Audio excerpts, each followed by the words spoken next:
السلام علیکم ملګرو. نن په بشرا بیبي باندې اډیالا جیل گیټ مخې ته حمله شوې ده. جی حمله په چا کړې ده، ولې شوې ده، حمله کې څه خبرې شوې دي، دا ټول معلومات پر سره په دې ویډیو کې ډیسکس کوم. څنګه تاسو له معلومه نن د عمران خان په اډیالا جیل کې د نن القادر ټرست کیس کې تاریخ او دغه تاریخ د پاره بشرا بیبي هم جیل لتله. څه ټیم چې جیل لور نږدې شوی د گیټ لور نږدې شوی د گیټ نه تقریبا داسې 10-20 میټر فاصله کې و چې خلک تراته شوی دي، د گاډي شیشې میشي ولا هم ماته کړی دي اور عدت نکاح دی وای کړی دا. مطلب ډیر داغه خلاف چې کوم سلوګنز دي، داغه خلاف چې کوم اوازونه دي اور پسې کړی دي. بیا ډرایور چې کوم دی گاډه تیز کړي واغه ځینې ځان وې کړی دی. جی اصل کې کتا سو ګوري مسلم لیگ نون چې کوم دی دا کار ډیر مخکې هم کړو. دا اوس مطلب څه ګورنمنت خلک خو بنی کنه، دا څه پولیس خو بنی کړي، خو خامخا سیاسي خلکو بکړي کنه.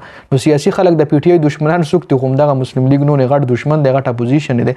نو دینه مخکې هم نواز شریف چې کله بې نظیره دغه مطلب مخالف و او دغه سپورټ ډیر زیات نو د دې طرفي هلیکاپټر نه بره د بېنظیري یو نازیبه تصویران دی راغورځولي وو په مختلف علاقو باندې. د بېنظیري تصویران غلط تصویران دغه کړو چې دی له مطلب اوټ بینک کې کم شدي نه علاوه جمایما خان حوالې سره هم دی سب ډیټس عمران خان باندې هم کتابونه مطلب پرسنل اٹیک چې کوم دی په دې مطلب زموږ د پاکستان په سیاست کې یو معمولی غونډه خبره ده. نو د عمران خان اډیالا جیل کې چې کوم تاریخ د هغې اپډیټس را روان دي. بس نیکسټ ویډیو کې شریک کوم، خو په دې ویډیو کې مې صرف دا اپډیټ درکولو چې په بشرا بیبي باندې جیل سره نږدې مطلب جیل نه لري نه جیل سره نږدې گاډي درېدلې د گیټ ته بس ور نږدې گاډي سپیډ کم شوی دی، خلک تر راته شوی دي او مرداباد ناره او بشرا بیبي پرسنلی ناره چې تا عدت نکاح کړی دا او پیرنی او جادوګر او فلان او ډنګ داسې قسم سلوګن دغه خلاف اوازونه لګیدلې دي. گاډي گیټ کولا او یا نور صدا سيونو کې د شي پرسنل اٹیک په هم شي او چاله سره چول او یا نور خو خیر داسې واقع مخه نه دراغله، صرف د ناره لګیدلې دي، گاډي له گزارونه ور کړل شوی دي د بشرا بیبي. اور د عمران خان چې کوم د کیس اپډیټس یا قادر ټرست کیس چې کوم دی خو لیډي چې کله د امارات د طرف چې کوم المشرق بینک ته دغه چې کوم سټیټمنټ سپریم کورټ کې جمع کړو نو کیس تقریبا وړاو شو. خو بیا هم څه تاریخ به پاتې وي، څه تاریخونه به پاتې وي، څه سټیټمنټ، څه بیان وغیرہ به پاتې.